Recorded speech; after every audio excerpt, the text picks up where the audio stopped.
Autumn 1916. A deadly new German fighter, the Albatros. One of its pilots was Manfred von Richthofen, the legendary Red Baron. The Allies countered with the light, fast-climbing Sopwith Pup, underpowered but superbly agile.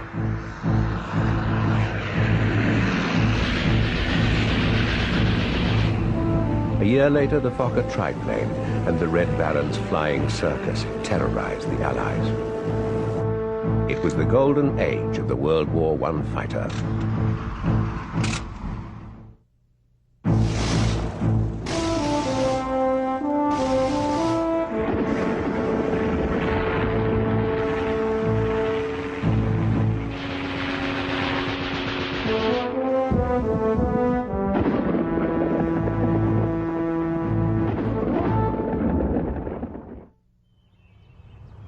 The planes on the ground are British Sopwith 1.5 strutters.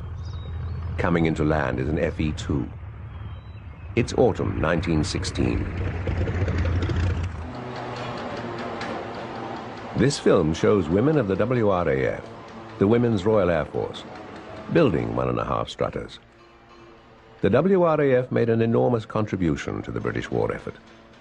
Women were particularly effective in speeding up the slow pace of British aircraft production. Strutters began to arrive on the Western Front in late May 1916, just before the Battle of the Somme. They were British two-seat fighter reconnaissance aircraft, the first used by the Royal Flying Corps to have a synchronized machine gun firing through the propeller arc.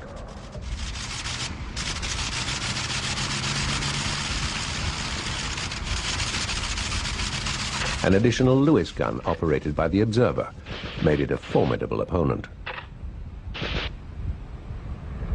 It was slow into production. By the time it entered service with the RFC in mid-1916, much of its potential advantage was lost.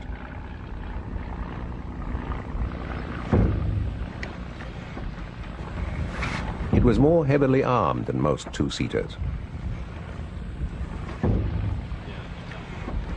Here, the Lewis gun is being fitted to a scarf ring, a device that allowed the Observer to aim the gun freely in almost any direction.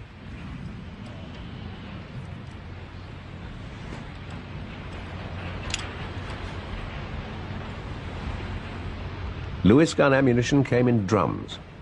When a drum was emptied, it was removed and another one clipped on.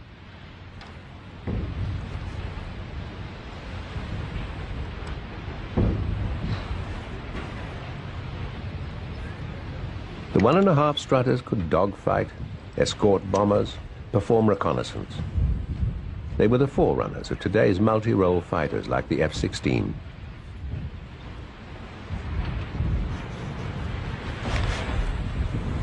Here, the pilot is furiously pumping fuel to start the engine. The relationship between pilot and observer was crucial.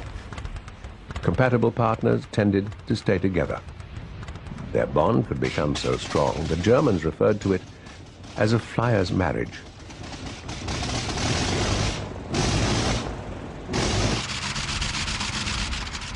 For a while, strutters performed well, but they were soon obsolete. On August the 28th, 1916, Chief of the German General Staff, Erich von Falkenhayn, resigned, having failed to force victories at Verdun and the Somme. His replacement, Field Marshal Hindenburg with Quartermaster General Erich von Ludendorff, set about revolutionizing Germany's use of air power.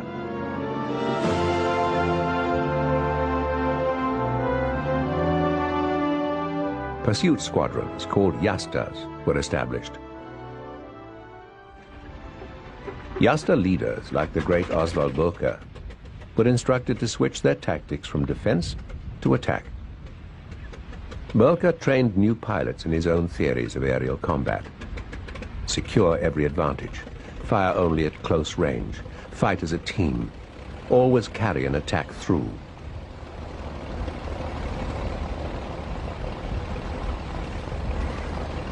Among Boelcke's young protégés, one stood out.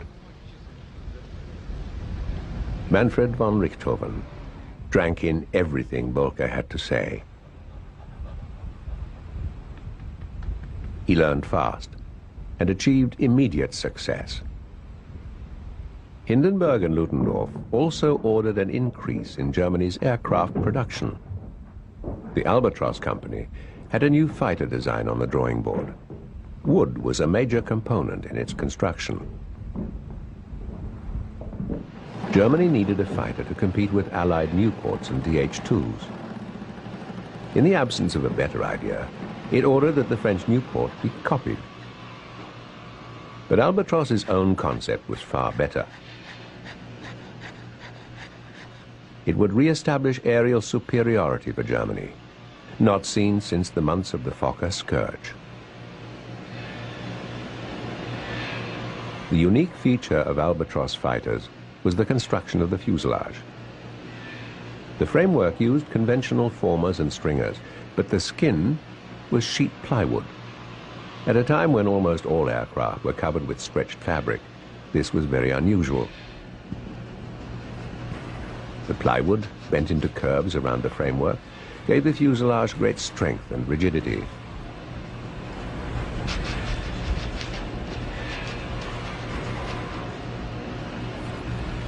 The first model was called the D1. It became available in August 1916 and impressed the German authorities. It reached the front in late summer. Feedback to the factory was good. Oswald Boelcke shot down 11 Allied planes in 16 days.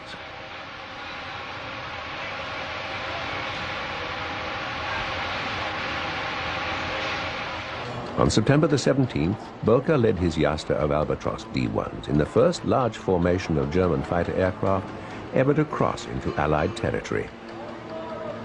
German air power was at last on the offensive. The new Albatross fighters and their elite young pilots completely outclassed the obsolete British pusher designs.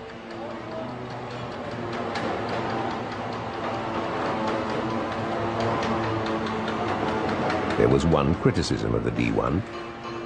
The pilot didn't have a clear view to the front and above.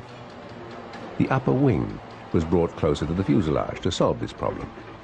The modified version was called the D2.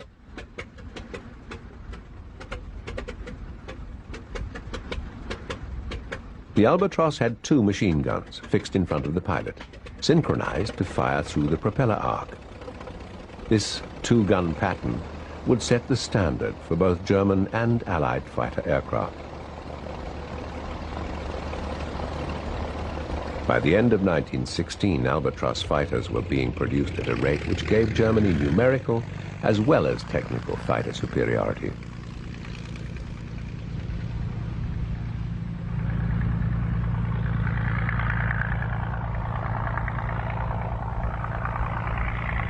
Manfred von Richthofen's father was an Army Reserve major. Manfred continued his family's strong military tradition. A month after receiving his Albatross, his score was 6 Allied aircraft.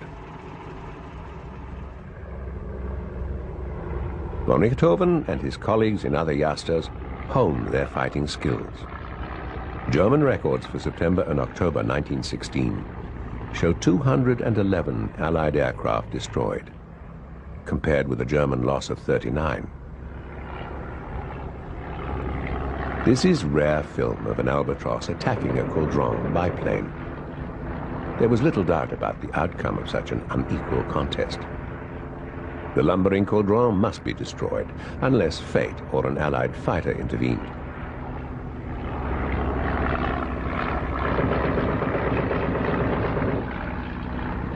German morale in the air, severely damaged by reversals at Verdun and the Somme, recovered quickly. By October, the Allies had lost their air superiority.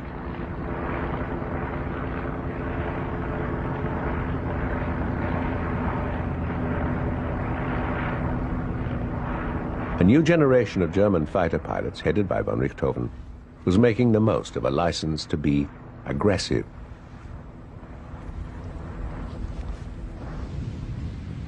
But on October the 28th, a grey autumn day, Boelcke was scheduled to fly an infantry support mission. Dodging an enemy fighter, he brushed his wingtip against his friend Erwin Burmer's plane. His Albatross crashed to the ground. Boelcke, the great pilot and tactician, was dead at 25, with 40 victories. Jasta too was renamed Jasta Boelcke in his honor. Germany had lost its greatest aerial hero, but another was preparing to take his place.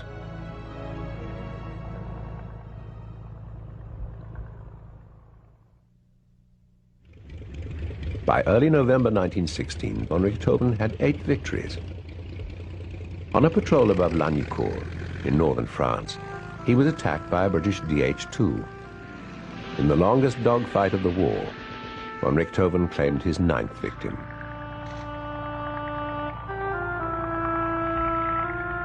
It was Britain's hero, Victoria Cross winner Major Leno Hawker.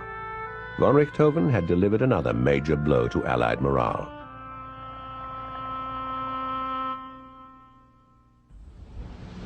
In January 1917, von Richthofen was given command of his own squadron, Jasta 11.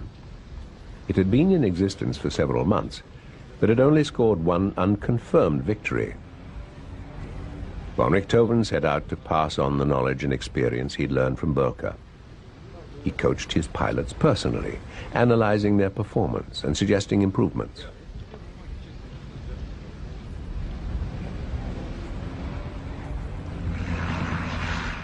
At about this time, a new British fighter was arriving on the Western Front.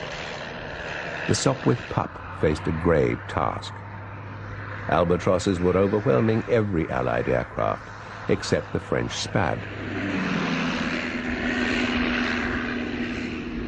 The Pup's Larone rotary developed only half the Albatross's 160 horsepower. But what it lacked in power, it made up for in delightful flying qualities. In a dogfight, it could hold its height better than any aircraft of the period, Allied or German. It had a single Vickers machine gun firing through the propeller arc. But production was slow. Germany was able to maintain numerical superiority.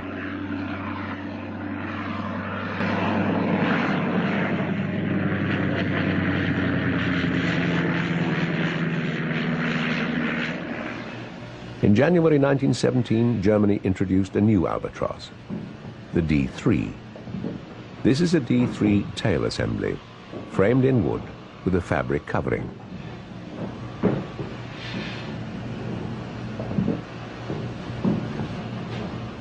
The D3's appearance was similar to the earlier models. The fuselage was almost identical. The strong ply covering and sleek shape were retained. The engine was a high-compression model of the 160 horsepower Mercedes.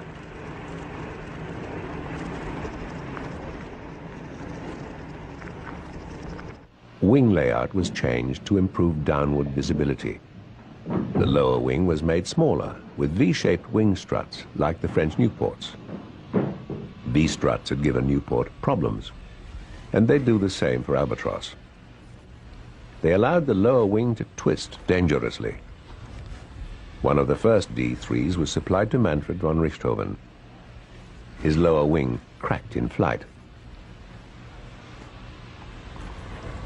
Von Richthofen had his Albatross fuselage painted red, identifying himself to friends and challenging enemies.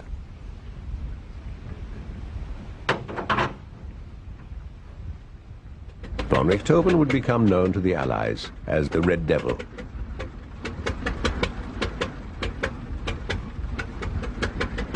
In March 1917, Germany retreated to the heavily fortified Siegfried Line. German aircraft fought to control the air, protecting troops as they moved back. The retreating Germans destroyed anything that could be useful to the advancing Allies. Von Richthofen and his colleagues took their task as a personal challenge. They vowed not to relinquish the air to the Englishmen.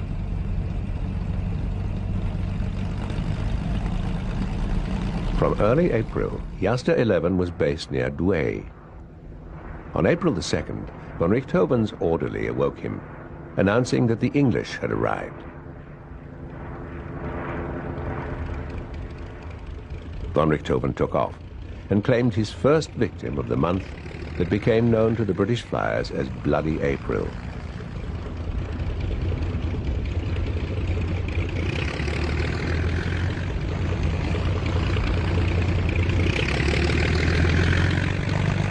Two weeks later, he'd increased his score to 45. By the end of April, 150 British planes had been destroyed.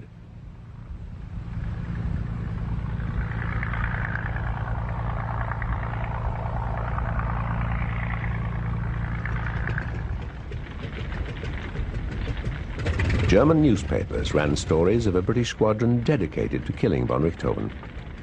In order to reduce their leader's visibility, his pilots painted their own albatrosses bright red, but Manfred's was still the only completely red machine. All the rest had at least a splash of some other color.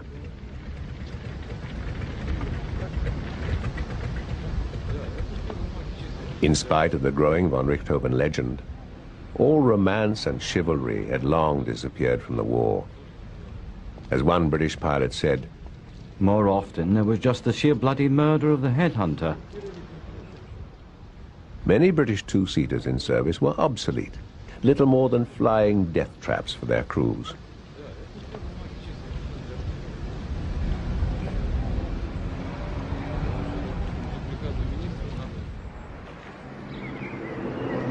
Yasta 11 spent the last days of April based at Roucourt, southeast of Douai. In the village, there's a chateau, which von Richthofen used as squadron headquarters.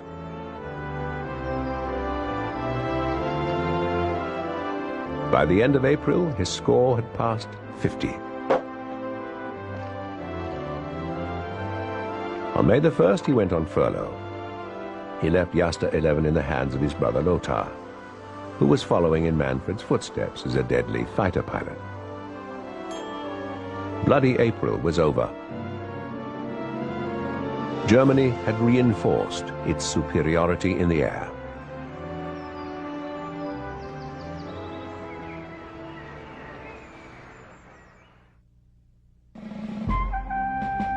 April 1917 had another significance. America entered the war. But American air power was non-existent, and it would take many months and many dollars to have an impact. In spite of the defeats of Bloody April, the spirit of the British Royal Flying Corps remained strong. A new fighter helped. SE-5s from the Royal Aircraft Factory began arriving at the front in the last week of Bloody April. The SE-5 was a stable, tough single-seater with a powerful Hispano-Suiza engine. It had a synchronized Vickers machine gun firing through the propeller arc and a Lewis gun fixed to the upper wing.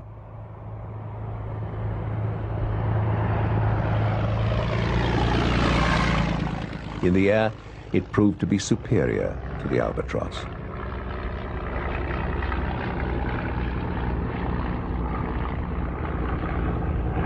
The SE-5's stationary engine and marked dihedral gave it stability. Great strength allowed it to dive very fast without breaking up. But British ace Albert Ball converted to the SE-5 reluctantly. He preferred his old Newport 17.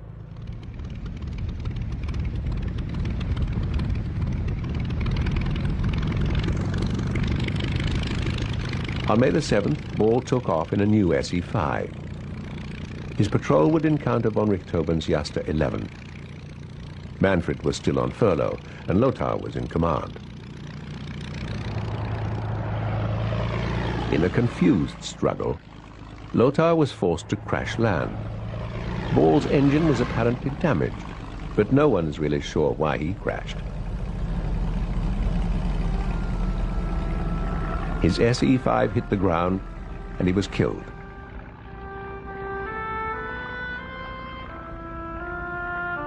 Lothar von Richthofen claimed the victory. Ball's death was a major blow to the RFC. But another new star was on the rise. Canadian Billy Bishop fought his first air combat in March 1917. His score mounted rapidly. Only 6 weeks later, he was promoted to captain. By early May, he had 20 victories, flying a Nieuport. His squadron was re-equipped with SE-5s. Bishop finished the war with 72 victories, but recently his claims have been challenged. In the meantime, a curious little British fighter made its debut in battle. It was the Sopwith triplane. Its stack of 3 wings was designed to reduce wingspan and increase wing area, making it handle and climb better than biplanes. It flew with the Royal Naval Air Service and did its job well, but its main legacy was to inspire a famous German copy, the Fokker DR-1.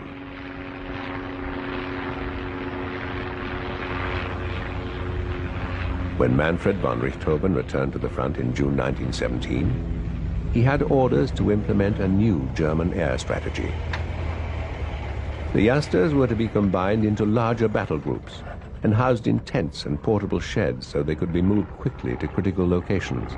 JG-1, von Richthofen's group, was made up of 4 Yasters and their 50 aircraft. A new Albatros fighter, the D-5, was introduced. Its wooden fuselage had an oval cross-section. The top wing was very close to the cockpit. The tremendous success of the first 3 models convinced the Albatros factory to continue the line. They were confident they had a winning formula.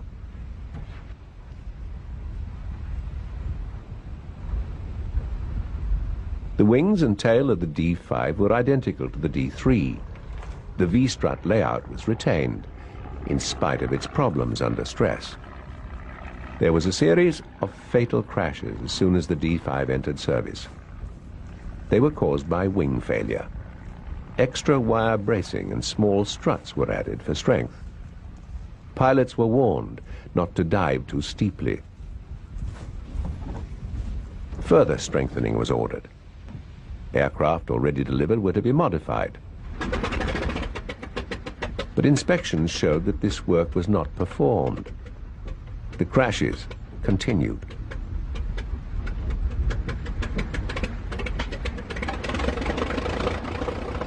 By then it was clear that new Allied fighters could match the Albatros, and the D-5 offered little advance over its predecessors.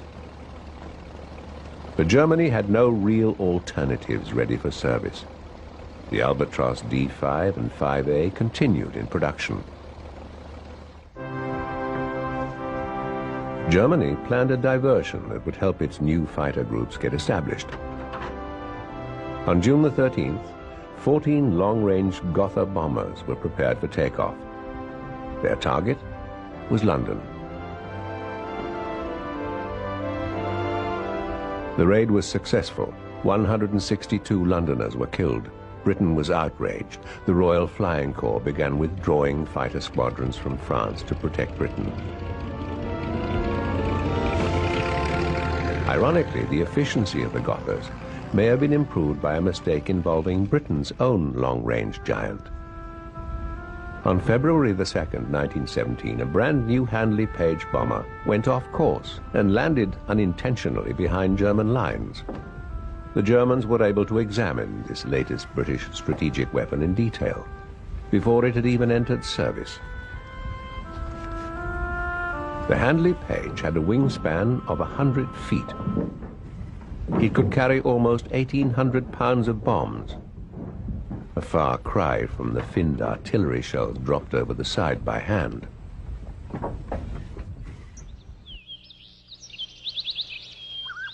The war in the air was approaching its 3rd birthday. To the young men who'd survived that long, it seemed like many lifetimes. It was a strange existence. Conditions on the ground were relatively comfortable, miles behind the trenches. And there was plenty of leisure. Often the weather prohibited flying for days at a time.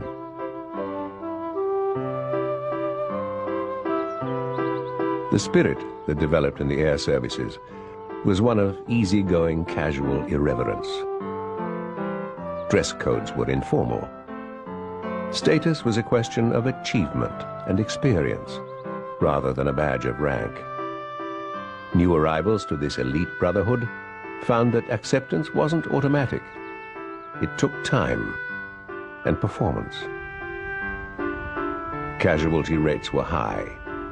There was a constant stream of new arrivals to replace those who were killed or transferred. Squadrons developed identities and styles that remained constant in spite of changing personnel. Compared with other services, a high degree of individualism was tolerated. Some of the most extreme and talented pilots were eccentric and difficult to get on with. Squadron life, with its facade of fight hard and play hard, was never without tension, and death was always present. Most pilots coped with this by living as fully as they could in each moment they survived. Squadron identity was proudly cultivated. The French were famous for their escadrille insignia. There was flair, not only in the choice of symbol, but in the elegant execution of the graphics. Some pilots took individualism to the extreme. The French ace Charles Nungesser, repeatedly wounded and injured, was officially ordered to rest. He agreed only on the condition that he was given a roving commission to fly whenever he felt fit.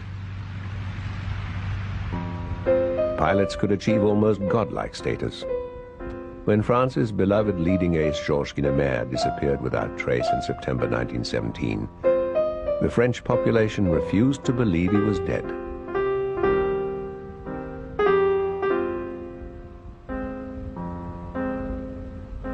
René Fonck would become the highest-scoring Allied ace, but he never found a place in the heart of France, as Guynemer had.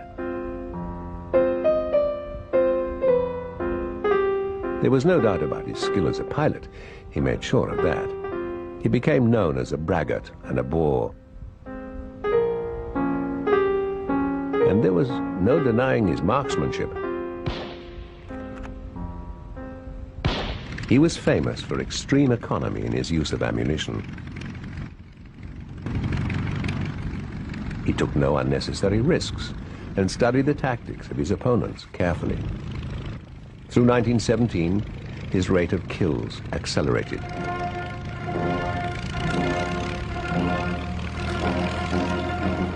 Eventually, he succeeded in overtaking Guynemer's score, but never supplanted him as France's most beloved ace. At this decoration ceremony, the pilot in black is Captain Alfred Hertot, who'd just been shot down and was recovering from severe wounds. René Fonck is on the right. During the war, he received a total of 26 decorations. He destroyed 75 enemy aircraft.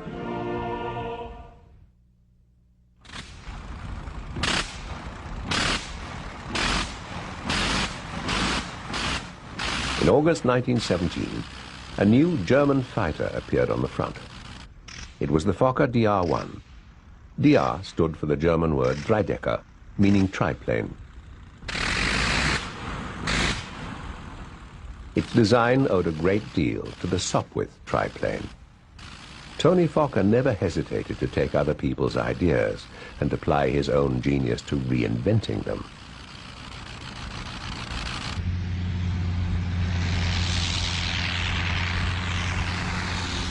When the DR-1 appeared, it was scoffed at by the German army authorities at the front. They were strong supporters of the Albatros.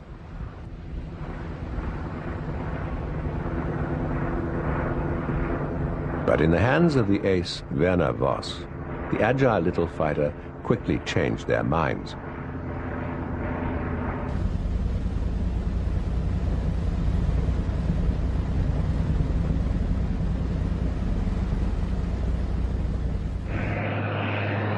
This is a replica of the DR-1 painted in Werner Voss's colors. The most distinctive feature of the Voss paint scheme was the face pattern around the engine cowling.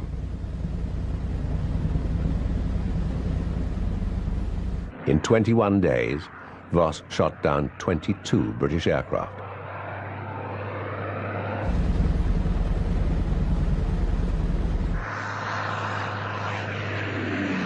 The DR-1 was small, light, and used a rotary engine. This combination made it an excellent dogfighter.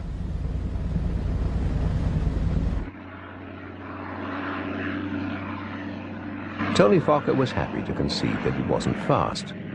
I sacrificed speed for climb and maneuverability. The Allies never had an opportunity to realize how slow the triplane was because of the way it climbed, flipped, and stunted in a fight. But Fokker was not the triplane's designer. Like all the later Fokker fighters, it was the work of Reinhold Platz, something Fokker was careful not to advertise.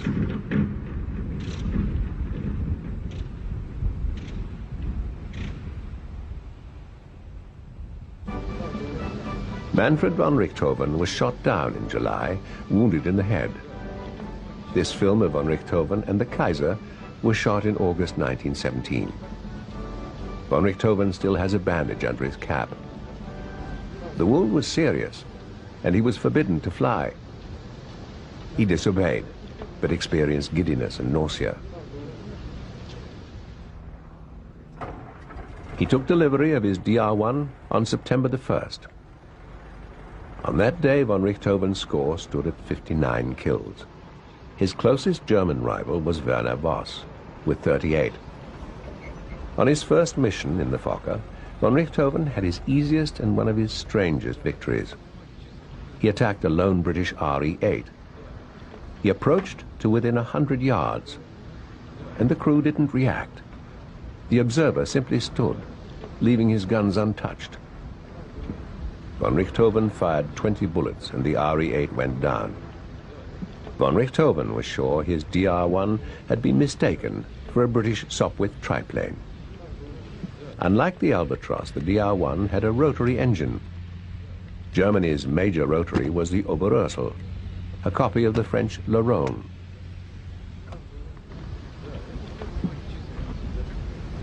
As the war went on, Germany found it harder and harder to find adequate engine supplies. Some DR-1s were fitted with actual Le Rhônes, removed from crashed Allied aircraft. On September the 3rd, von Richthofen prepared for another patrol in his DR-1. This time, his opponent would be a real fighter. The Fokker triplane would meet a British Sopwith pup in single combat.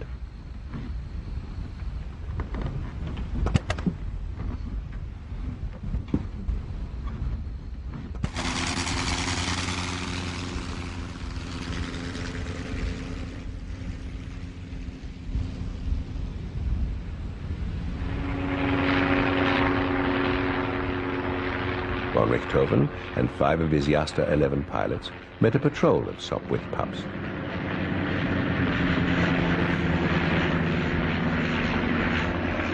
By 1917, patrols at altitudes over 16,000 feet were common. Extreme cold and lack of oxygen caused hypothermia and hypoxia. Both could result in mental confusion and blackouts. Noise from unmuffled engines was constant and intense. Von Richthofen singled out a pup flown by Lieutenant R.F. Bird.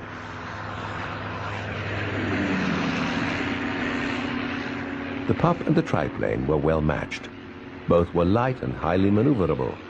Both were rotary powered. By 1917, any novelty associated with flying military aircraft had long since disappeared. It was a difficult, taxing job, making extreme physical and mental demands on the pilot.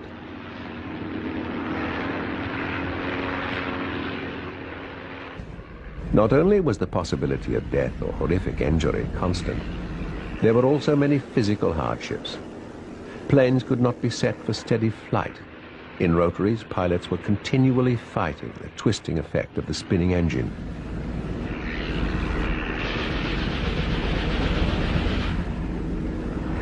After 2 hours in the air, they were often so exhausted they could hardly climb out of the cockpit.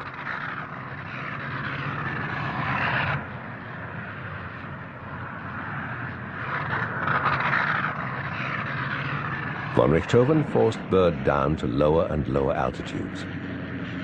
Byrd used up his ammunition firing at troops on the ground. In a forced landing, he deliberately crashed into a tree, so the Germans couldn't take his pup intact.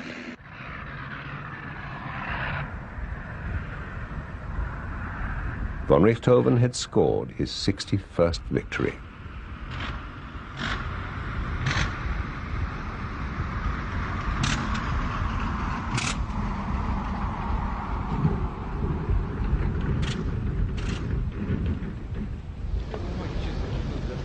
This is film taken after that battle.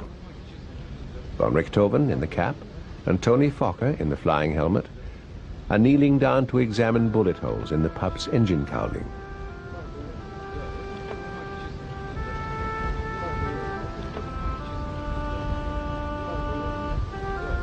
Lieutenant Byrd, now a prisoner of war, is there as well, on the left.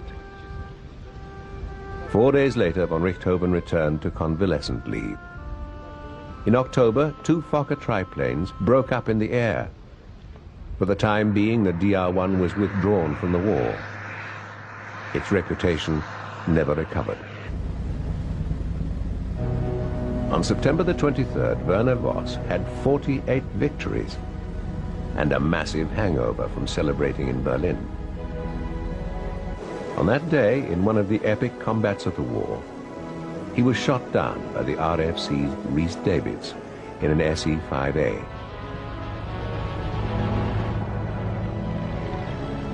Von Richthofen had lost his Challenger. He concentrated on recovering his health. He relaxed by hunting.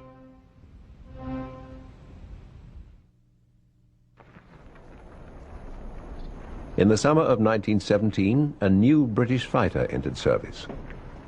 It was the Bristol F-2B, a tough, rugged two-seater that would become one of the best all-round fighters of the war. It was well armed, with a forward-firing Vickers machine gun and a Lewis gun in the observer's cockpit. It was reasonably fast and highly maneuverable. It could be used like a single-seater, with the advantage of an observer to cover the tail. This film was taken far away from the Western Front, in Palestine. Aircraft served on all battlefronts: Russia, Austria, Italy, the Balkans, and the Middle East. Britain destroyed Turkish forces with strafing attacks.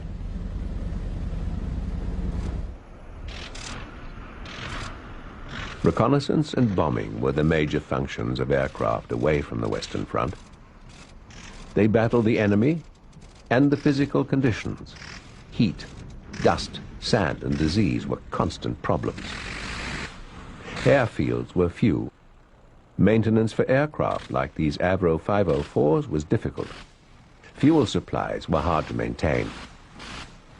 But right throughout the war, from 1914 to the armistice, aircraft continued to operate and provide service in the most remote and difficult locations. One of the most famous fighters of the Great War was the Sopwith Camel, introduced in the summer of 1917. This one is trailing castor oil fumes as it takes off. The Camel was fiery and temperamental, extremely difficult to learn to fly. It tricked many student pilots into stalling after takeoff and spinning to their deaths. But in the right hands, it was the most formidable of fighters. It destroyed almost 1,300 enemy aircraft, more kills than any other type in the war.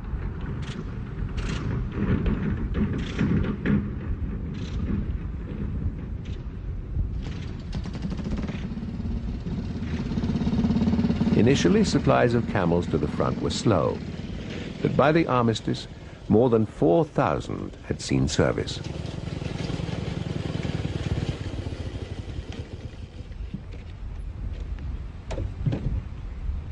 They used several varieties of rotary engine. Horsepower could vary from 100 to 150.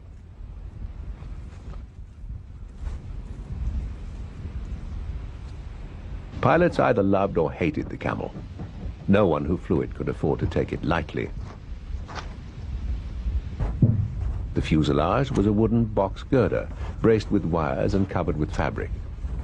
There were plywood panels below the cockpit and aluminium panels behind the engine cowling.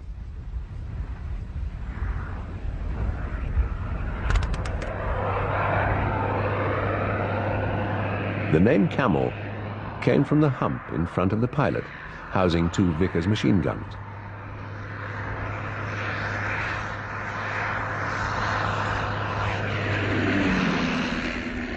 A pilot who knew the Camel's ways could outmaneuver any other fighter of the time.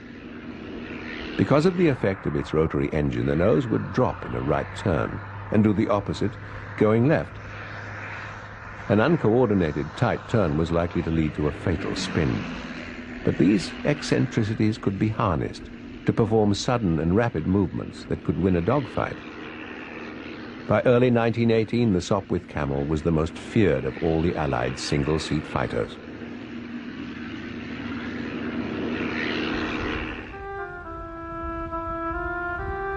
On the morning of April the 21st, 1918, Captain Roy Brown, a Canadian serving with Royal Flying Corps No. 209 Squadron, waited for the mist to clear.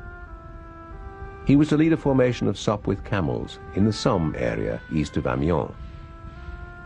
It was due to leave at 8:15 a.m., but was delayed for more than an hour. A new pilot had joined Brown's unit, an old school friend, Wilfrid May, known as Wop. At 9:35 a.m., Brown's squadron took off to patrol at 12,000 feet along the Somme Valley.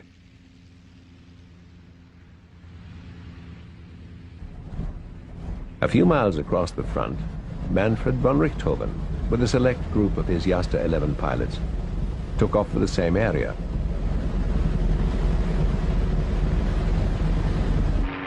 Von Richthofen, whose score was now 80 victories, was due to go on leave in 2 days' time.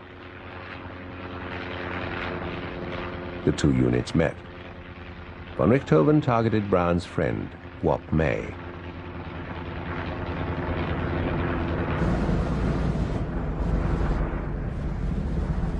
Brown dived to help and took a position behind von Richthofen. According to Brown, von Richthofen apparently didn't see him. One of the cardinal rules of the fighter pilot was to check 6. 6 is 6 o'clock, the point on an imaginary clock face directly behind the tail. Von Richthofen had still not recovered fully from his head wound. I am in wretched spirits after every aerial battle. The war is very serious, very grim. Brown fired. A full burst ripped the side of the Fokker. According to Brown, the pilot looked back. Then he collapsed in his seat. But at the same time, Australian troops on the ground were firing at the red triplane.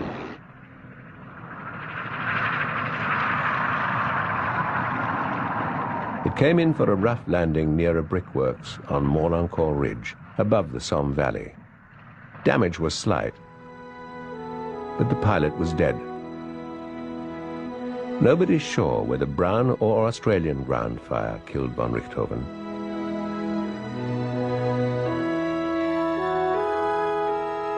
As soon as the body was identified, a rush for souvenirs began. The red triplane was literally ripped to pieces.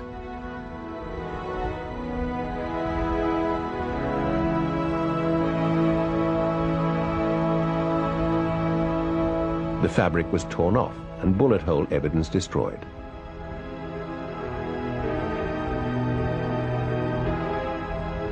Von Richthofen's funeral took place near the village of Bertangle, north of Amiens.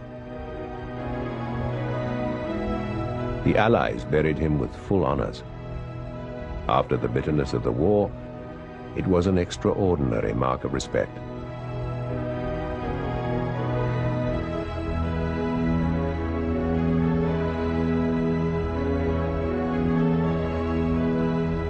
The honor guard was a group of 13 Australian soldiers with their rifles reversed.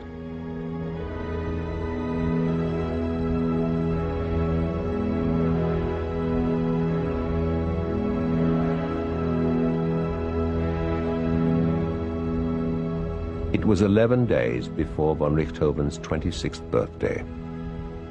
When the war ended, his record of 80 victories had not been equaled.